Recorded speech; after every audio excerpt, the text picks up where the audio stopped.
Mais tu vois, les moments perdus, c'est bien quand tu fais du vrai jeu de rôle autour d'une table, je trouve. Mais Hmm. quand tu es dans une émission et qu'il faut que que l'émission elle fasse moins de 30 minutes, Mhm. le moment perdu, dans un jeu de rôle sur table, tu vas pas, tu vas rentrer, tu vas arriver dans une ville, tu vas passer 1 heure et demie à discuter avec le mec à l'auberge et voilà. Dans un show YouTube où des émissions font en moyenne 30 minutes, tu peux pas avoir de moment perdu parce que le mec qui va regarder, il va se faire chier quoi. Il va regarder tout l'épisode, il va faire ah ben il s'est rien passé aujourd'hui, allez à Ouais. mardi prochain. Tu Mais vois donc, ouais. et c'est vrai qu'en termes de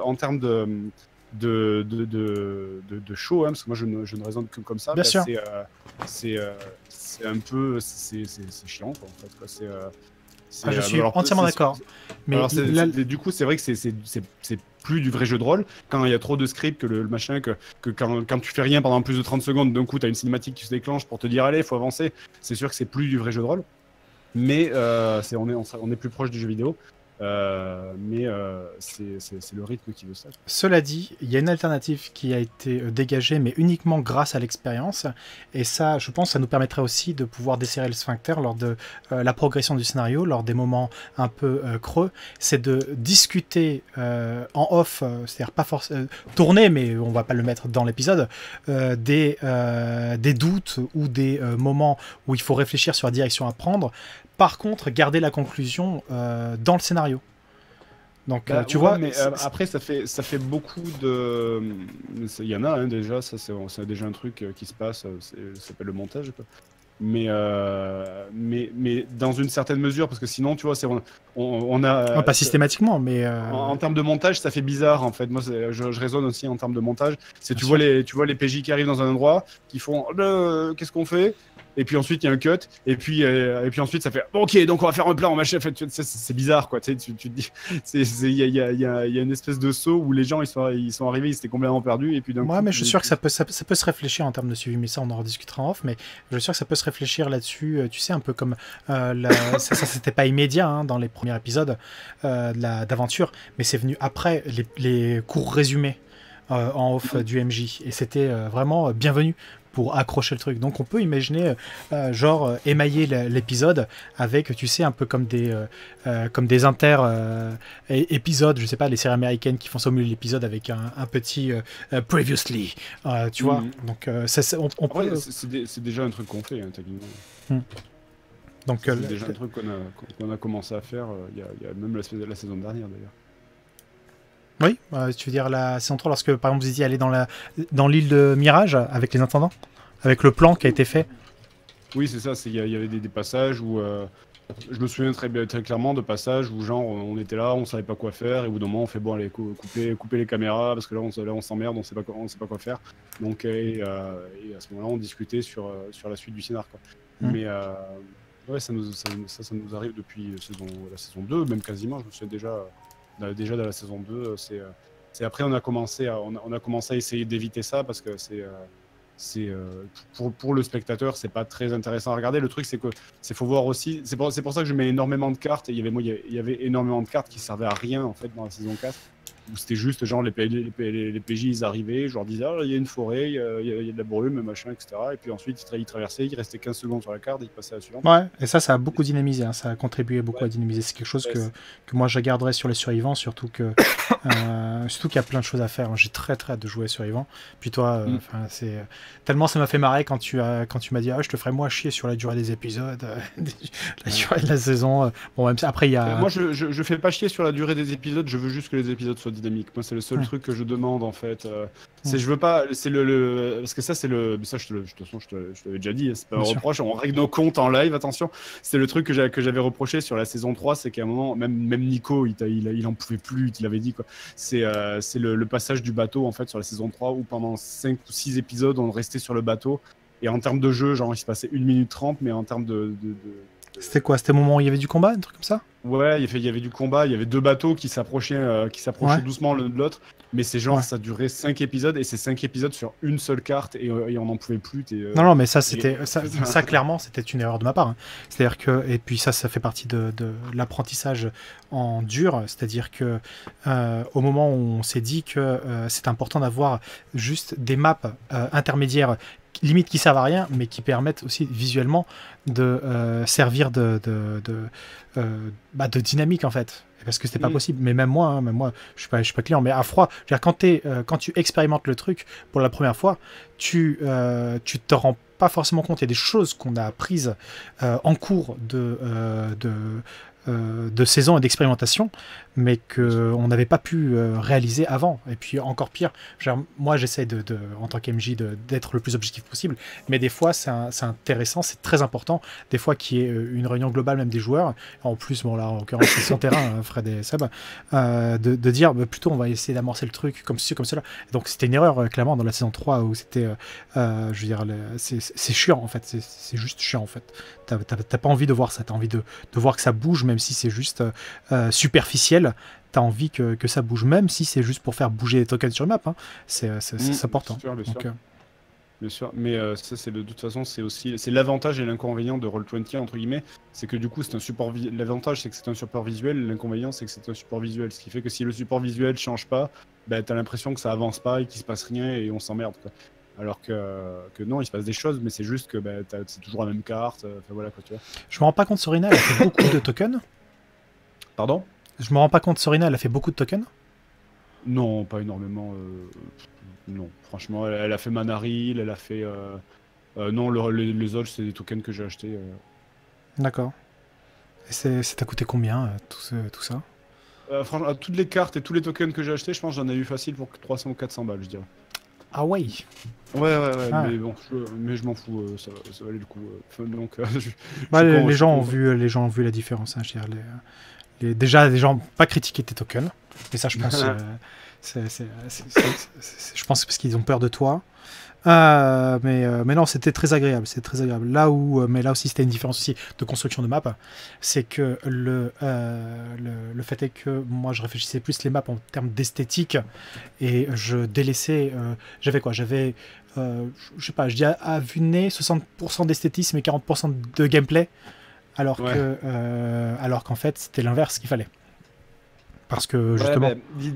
Disons que c'est vrai que moi je me fais chier à placer chaque petit détail du genre. À la fin, je mettais des éclairages, je mettais des herbes folles, des rochers, des fois des cailloux par terre, même même du sable.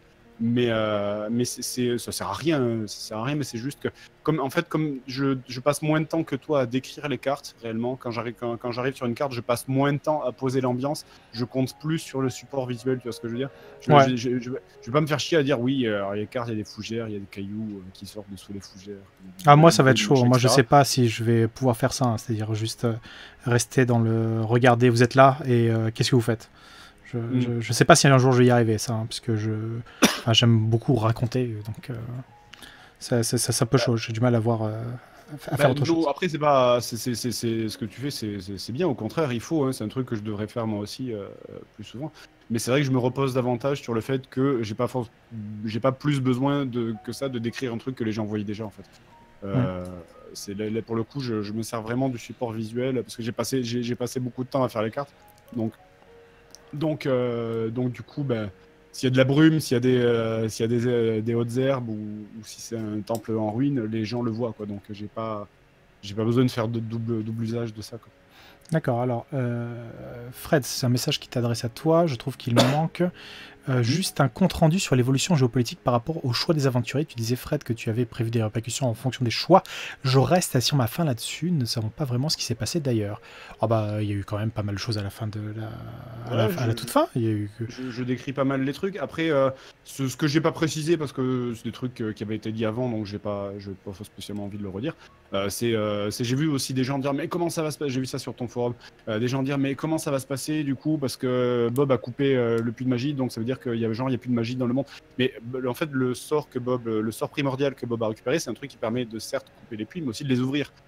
Donc le but, c'était juste de couper le puits pour que Mélancolias ne puisse pas remonter immédiatement. Mais ensuite, une fois, il suffit d'attendre une semaine, et ensuite Bob peut aller réouvrir les puits un par un. Donc s'il y a une saison 5 d'aventure qui se passe après la saison 4, quoi qu'il arrive, non, il y a de la magie dans le monde d'aventure. Il y a de la magie parce que Bob peut aller... maintenant que Bob, et Tesla d'ailleurs aussi, ont le sort de réouverture, ils peuvent aller réouvrir les puits de manière classique. Voilà. D'accord. Et t'as pas de regrets par rapport à la saison? Non. Il y a des trucs que tu Franchement, aurais non. fait différemment? Ou des Non. frustrations, putain, les joueurs, qu'est-ce qu'ils sont nuls. À part le moment où, évidemment, j'ai transmis les informations à Théo de manière extrêmement. Non, bah, c'est dommage que l'arc de Manny ait pas été fait parce qu'il était rigolo. C'était un arc qui était complètement différent pour le coup. Hmm. Mais on Qui était, regardera ceci pour. d'accord. Mais Ok. ouais, non, mais c'est. Bon, bah après, encore une fois, bon, c'est les nécessités de la narration. Hein, tu peux pas faire tout. Enfin, tu peux pas tout faire, sinon ça n'a plus aucun sens. Et là, on est vraiment, sinon autrement, dans du pur jeu vidéo. Et là, les ficelles, elles sont bien trop grosses, quoi, après. Mm. Donc, Après, c'était très jeu vidéo hein, déjà cette saison 4. Je me suis inspiré de plein de trucs, de Mass Effect, de Dragon Age, de Suikoden évidemment, enfin, de plein de choses. Donc, ouais, j'ai vraiment senti que tu t'es fait hyper plaisir là-dessus. Hein. oui, oui, j'ai mis énormément de choses. J'ai mis énormément de choses, de trucs que j'aime. Donc, c'est pour ça que je suis content. En fait, j'ai fait cette saison 4 comme si on m'aurait demandé d'écrire l'histoire d'un jeu vidéo, j'aurais quasiment fait la même chose, quoi. D'accord, ok. Et je sais pas si tu as vu le commentaire tout à l'heure, mais il y a des gens qui disaient oui, est-ce qu'on sait ce qui se passe lorsque Théo raconte qu'il allait faire d'autres trucs avec d'autres aventuriers à côté pendant ce temps-là? Oui, j'étais là, effectivement. Oui, mais c'est un arc, c'est un scénario qui est prévu du coup pour. Je sais pas s'il est censé être dans le livre qui va sortir en fin d'année, mais oui, c'est fait, ça se fait normalement avec les aventuriers, avec les joueurs, quoi, en fait. Donc voilà, quoi. Ouais, tout à fait. Donc non, mais en tout cas, c'était vraiment cool hein, de voir les retours que j'ai fait. Moi, j'espère, parce que moi, j'ai pas vu, on verra ça la prochaine, mais j'ai pas vu les maps que toi tu as faites à côté. Je suis très très curieux de voir comment est-ce que tu as travaillé, surtout que j'aurai du coup accès, parce que toi tu vas pouvoir dire ce que tu veux pendant que moi j'aurai accès à ton compte. Je vais pouvoir voir tous les calques et tout ce que tu as caché dans le calque MJ pour faire popper les méchants et ainsi de suite. Mais J'utilise pas trop le calque MJ justement parce qu'en fait en fait le calque MJ comme c'est un truc qui est en superposition par-dessus, ça me niquait à moi ça me niquait ma vue de la carte à moi. Donc en gros ce que je faisais plutôt c'est ou alors je faisais une carte plus grande sur un des côtés et juste je mettais un brouillard de guerre qui fait que les gens voyaient pas le côté du truc et je mettais mes trucs là-dedans. cette astuce. Ou alors en fait j'avais des raccourcis tout simplement où je préparais les monstres, enfin voilà quoi. Ouais. Mais Et tes maps, ce que tu faisais, c'est que tu mettais tous les éléments les uns après les autres? Ou est-ce que bah, tu... je l'ai construit du bas vers le haut, en fait, hein, les cartes, parce que c'est comme ça qu'après, c'est juste une méthode de réflexion, parce qu'après, le truc, c'est con, si jamais tu mets d'abord l'arbre, qu'ensuite tu mets le joueur, ça veut dire que le joueur va marcher par-dessus l'arbre, donc il faut juste avoir une réflexion à Oui, de dire, je vais calque, un peu commencer, à la Photoshop. ouais, une réflexion de calque réellement, à dire, je vais commencer par le bas, et ensuite... mais c'est surtout, je voulais, c'est au niveau des détails, par exemple la végétation, je tenais beaucoup à ce qui est genre des herbes un peu partout. Je voulais que ça fasse naturel, je voulais pas qu'on ait l'air d'évoluer dans des plaines à chaque fois. Enfin, voilà. Ouais, d'accord, ok. Non, parce que moi, si tu veux, moi, les maps que je faisais, je travaillais beaucoup sur Photoshop et ça prenait moins de temps, en fait, à J'ai charger après. pas du tout utilisé Photoshop pour cette C'est saison. vrai? Pas une seule fois. Rien? Ouais, pas une seule fois. Ah, d'accord. Non, absolument pas. Juste une fois, je l'ai fait. C'était pour bah, la scène qui n'est pas arrivée d'ailleurs. C'était la scène de combat entre Manny et Phineas, qui n'a pas eu Ouais. lieu. Ah, tu nous avais montré cette map, celle qui se passe sur le toit? Oui, c'était. Ben, en fait, ça se passait dans les. Normalement, il y avait. En fait, j'avais supposé que Manny pourrait courir après Phineas, et donc il y avait trois Et maps pour ça, il faut avoir où. des jambes! Et du coup, en fait, il y avait trois maps où Manny courait après Phineas dans les comment ça s'appelle dans les greniers, sur Oui, dans les les poutres combles. sur les poutres des combles en fait. Et donc c'était toute une poursuite où il y avait certaines poutres qui étaient fendues, certaines machins. Des fois, Phineas il te disait attention, Manny, cette poutre là, elle est fendue, faut pas marcher dessus. Et donc il y avait tout le truc de savoir ah putain, est-ce qu'il me dit la vérité, est-ce qu'il est en train de me mentir, tu vois, j'en sais rien. Donc avec tout le jeu psychologique. Et Mais justement, et en même fait, là, dans ce qui restait de l'arc de Vanille, même là, on n'y est pas allé. Tu ouais, vois. ouais. Et du coup, en fait, il y avait, ça se finissait par un combat qui était à genre 20 mètres au-dessus du vide, où il y avait donc là pour le coup, j'avais pris la carte et je l'avais foutue sous Photoshop pour la mettre bien floue, de manière à ce qu'il y ait vraiment la sensation, et c'était pas trop mal réussi en plus, la sensation d'être vraiment à 20 mètres au-dessus du vide. Et donc ça se finissait sur une toute petite poutre où vous étiez face à face, sans pouvoir bouger l'un face à l'autre. Donc voilà. Mais ça n'est pas arrivé. Oui, oh, ça va, j'ai remarqué. j'ai remarqué. Donc, est-ce que, alors, tout le monde se posait la question, parce que ça fait depuis, ça s'est passé à l'épisode, ça fait des semaines et des semaines que tout le monde me pose la question. La France entière m'a envoyé des mails là-dessus. Est-ce que tu as des regrets d'avoir fait taper Théo sur Mani à l'épisode 51? Absolument pas, parce que c'était la manière dont... Le temps qu'il lui a fallu pour dire absolument pas. Non. Ok. Non, c'était complètement logique de la part de Théo d'agir comme ça, en fait. Donc, non. Mais même pas, je veux dire, même pas. Mens-moi. Je sais pas, dis un truc gentil. Non, c'est moi, je raisonne complètement en termes de la logique du personnage. Et la logique du personnage, clairement, c'était de dire il est hors de question de sacrifier 2 civils innocents pour une sœur du renouveau qui, de toute façon, c'est une sœur qui aurait refusé elle-même de faire ça. Donc non, c'était logique. Fred est un monstre. Les masques tombent. Et puis encore une fois, Mani et Théo, ils n'ont pas traîné ensemble énormément, tu vois. Ça aurait été Bob ou Grunlake ou Shin, ça aurait été pas forcément la même réaction de la part de Théo. Et je pense qu'il aurait peut-être essayé de raisonner. Mais dans la mesure où c'est vrai que Mani, il est rapporté au groupe plus récemment, c'est logique hein, en soi. Du coup, c'est normal qu'ils réagissent comme ça. Ouais, non, mais c'était légit. Mais bon, tant pis, hein, j'ai essayé de te tirer quelques larmes, ça marche pas. Mais depuis que je te connais, ça fait quoi? Depuis 3 ans, je crois que je t'ai jamais vu éprouver une seule émotion hein, depuis que je te connais. Ah non, mais ça c'est pour les faibles, les émotions. Très bien. Et voilà, parfait. Qu'est-ce que tu veux que je réponde à ça? Tu peux même pas juste faire semblant? Non, c'est pas possible. Tu sais, faire comme ce que tu fais là sur ta chaîne de Joueur du Grenier, je crois. Faire semblant, tu vois? Faire semblant de ressentir des choses, mais je suis mort à l'intérieur, ça fait longtemps. C'est vrai, j'ai pas vu. J'ai hâte de voir moi les fanarts de cette saison 4 parce que j'ai vu que les gens avaient beaucoup aimé le personnage de Victoria, ça je suis assez content parce que c'est un personnage que j'aime bien du coup.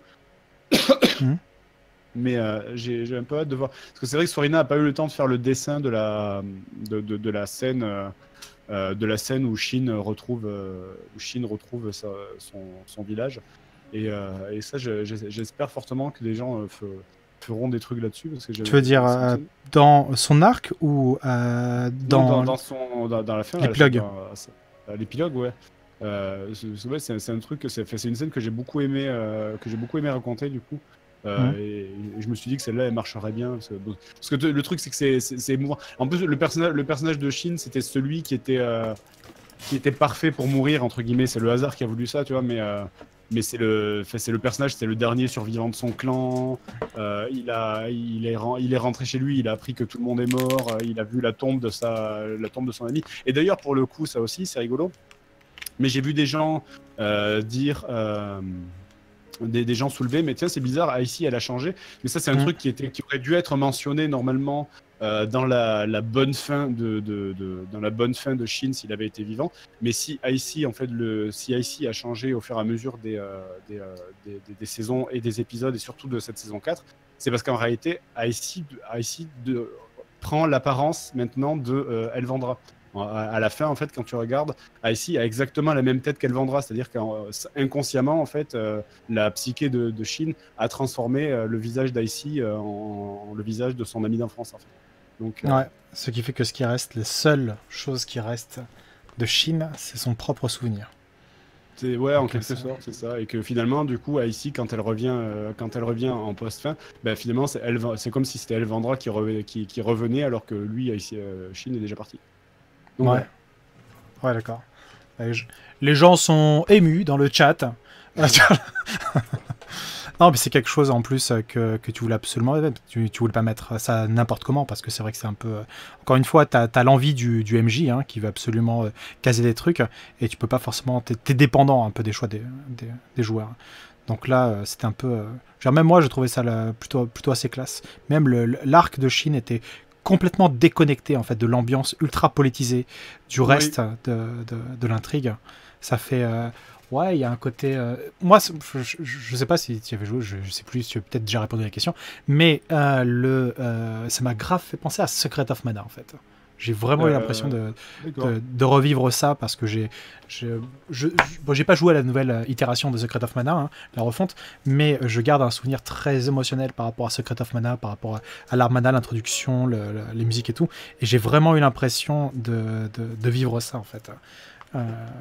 Là-dessus. Donc je gardais mon air de bonhomme, tu vois, parce que je suis un homme, tu vois.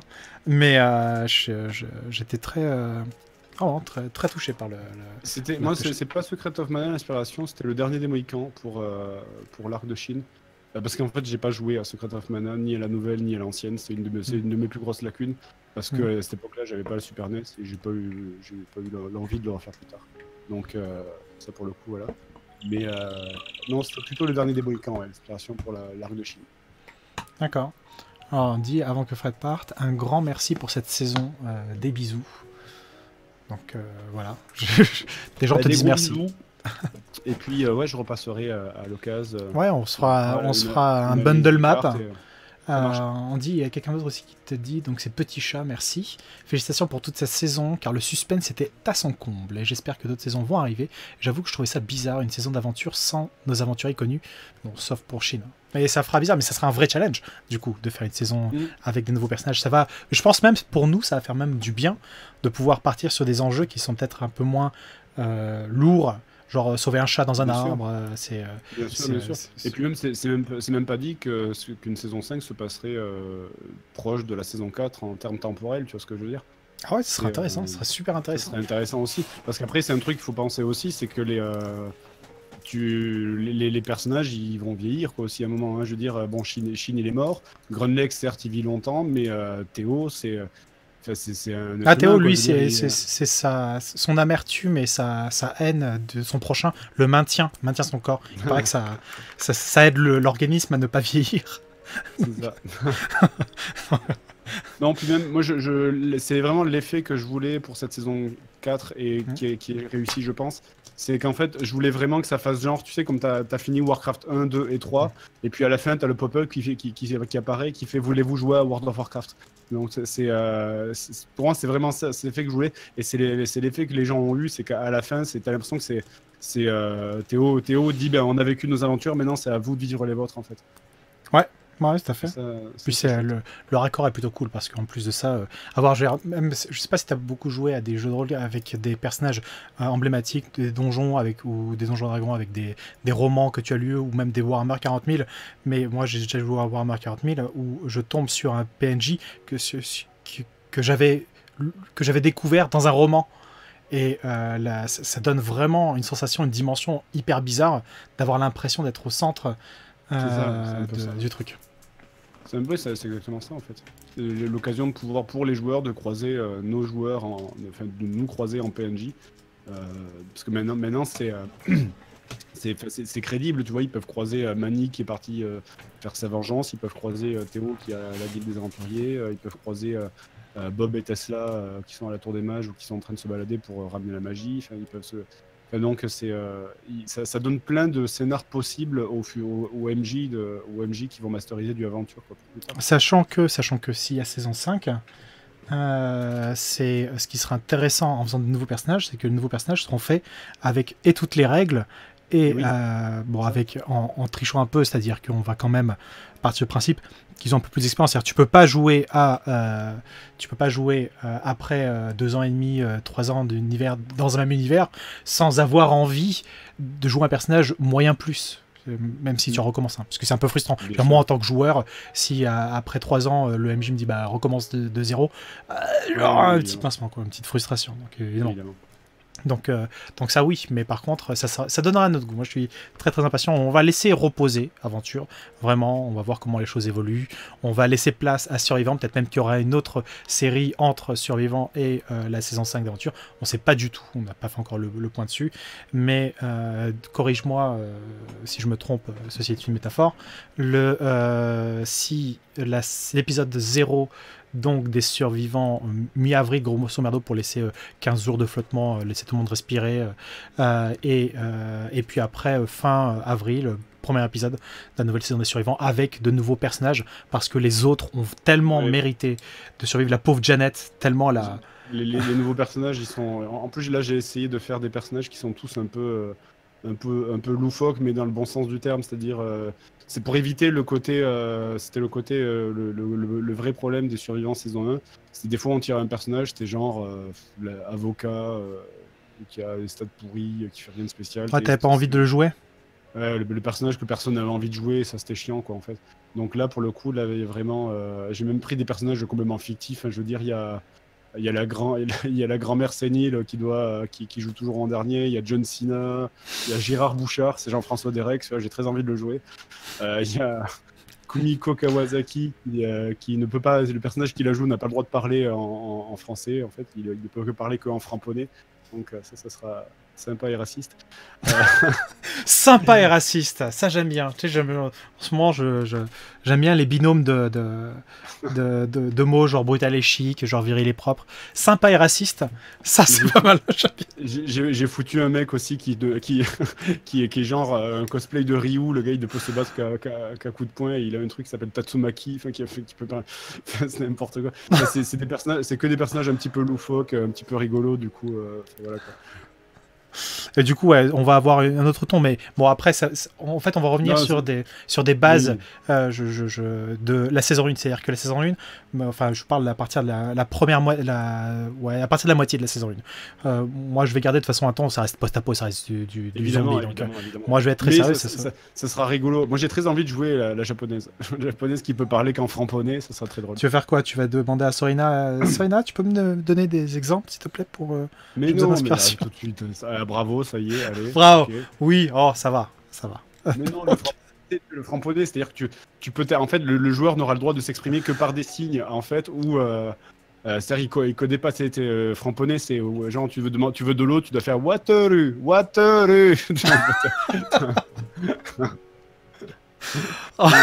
Des trucs à la con, mais ça me fait marrer quoi.